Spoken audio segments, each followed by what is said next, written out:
Seperti suara seorang wanita yang bertengkar di dalam ruang loker. Kami bertiga kebingungan dengan apa yang terjadi saat itu.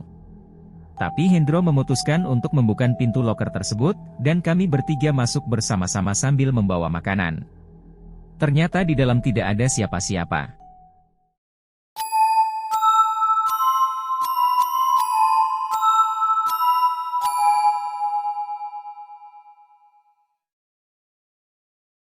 Assalamualaikum warahmatullahi wabarakatuh. Kembali lagi bersama saya di channel Danger Zone.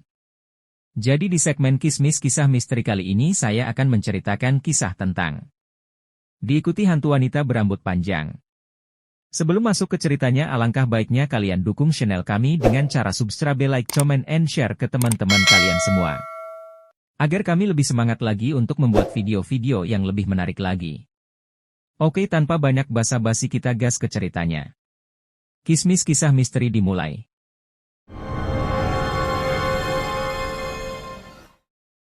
Namaku Paradina Putri, biasa dipanggil Dina. Umurku baru 19 tahun. Aku baru lulus SMU favorit di kota Surabaya. Cerita ini berawal saat aku bekerja sebagai pramusaji di restoran siap saji di Surabaya. Restoran itu sangat ramai di waktu jam-jam pulang kantor, yaitu jam 17 sampai malam hari. Sehingga jam masuk kerjaku kebanyakan sore dan malam hari. Ketika itu aku kebagian masuk shift malam, ya sekitar jam 20 malam, dan pulang jam 4 pagi. Malam itu ramai sekali, soalnya di TV ada pertandingan bola Piala Champion, sehingga pengunjung restoran kebanyakan para penggila bola. Setelah aku bekerja sekitar 4 jam, manajerku Pak Rudi menyuruhku untuk istirahat makan dan sholat bergantian. Dina, kamu istirahat dulu aja. Mumpung pengunjung restoran tidak terlalu rame, ujarnya. Oh, oke Pak, sahutku. Bersama Aji dan Hendro, kami bergegas ke loker untuk menunaikan ibadah sholat Isya di musola dekat gudang. Kami sholat berjamaah bertiga dengan diimami oleh Hendro. Selesai sholat, kami bertiga mengambil makan malam di kasir depan, dan kami bawa lagi masuk ke loker untuk makan beristirahat selama 45 menit. Ketika kami sampai di depan pintu loker, kami dikejutkan dengan suara orang marah-marah. Seperti suara seorang wanita yang bertengkar di dalam ruang loker. Kami bertiga kebingungan dengan apa yang terjadi saat itu. Tapi Hendro memutuskan untuk membuka pintu loker tersebut, dan kami bertiga masuk bersama-sama sambil membawa makanan. Ternyata di dalam tidak ada siapa-siapa. Kami bertanya-tanya dalam hati, siapa wanita yang bertengkar tadi di dalam sini? Setelah jam istirahat selesai, kami bekerja kembali, dan peristiwa tadi masih terngiang-ngiang di kepala kami. Setelah jam 4 pagi, aku selesai kerja dan memutuskan untuk pulang. Setelah berpamitan dengan teman-teman satu restoran, aku pun bergegas ke loker untuk mengambil jaket, tas dan helm. Tanpa pikir panjang aku masuk aja ke loker untuk mengambil barang-barangku itu.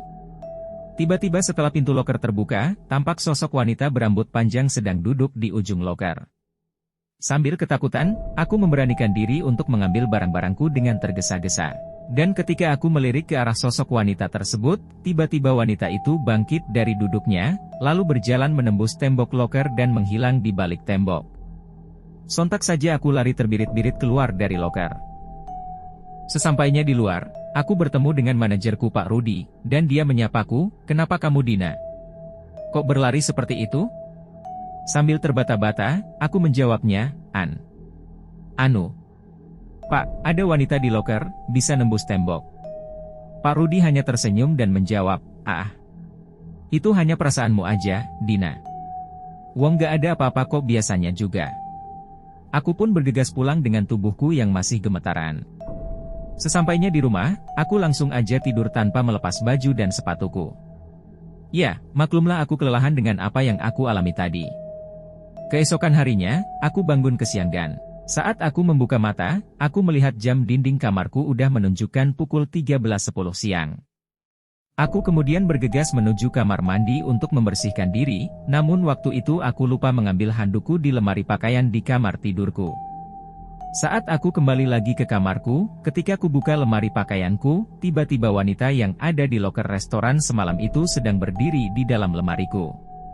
Sosok wanita berambut panjang dan bermuka jelek, penuh luka-luka dan berbau busuk bercampur bau anyir darah itu sekarang berdiri tepat di hadapanku, dengan mata melotot dan wajahnya menyeringai menyeramkan. Aku langsung berteriak sekencang-kencangnya, dan akhirnya aku pingsan, tidak sadarkan diri. Setelah siuman, aku sudah ada di sebuah rumah sakit dengan tanggan yang sudah diinfus dan dikelilingi anggota keluargaku. Setelah 1 minggu, barulah aku sembuh dari sakit itu, dan aku memutuskan untuk tidak bekerja lagi di restoran itu karena ketakutan akan hal yang kualami kemarin. Namun anehnya, walau aku sudah tidak bekerja di restoran itu lagi, hantu wanita berambut panjang itu terus saja mendatangiku dan mengikutiku kemanapun aku pergi, hingga saat ini. Oke, mungkin segitu saja cerita yang bisa kami sampaikan. Mudah-mudahan dapat menghibur kalian semua. Dan jangan lupa ikuti kami terus ya. Wassalamualaikum warahmatullahi wabarakatuh.